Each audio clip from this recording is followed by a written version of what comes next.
তোমরা ওই আমির খানের লাগান মুভিটা দেখছো না? দেখছিলে?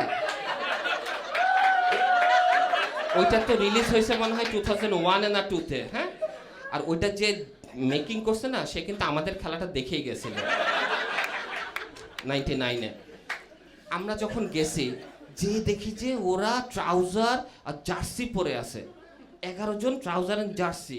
ওই দিনই আমরা প্রথম একসাথে দেখছি, বাকি সময় টিভিতে দেখতাম। আমাদের আমাদের যে কি কিপিং করবে, কিপার, ও পাঞ্জাবি পরে গেছে।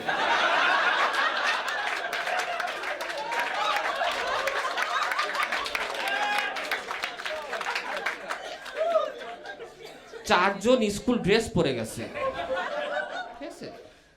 তা আমরা যে দেখলাম ম্যাচ শুরু হলো, হ্যাঁ, তখন ওই যে ম্যাচের জন্য সবাই গোল হয়ে স্ট্র্যাটেজি করে না, কি প্ল্যান ট্যান করবো, ওরা সবাই কিছুটা কাঁধে হাত দিয়ে প্ল্যান করতে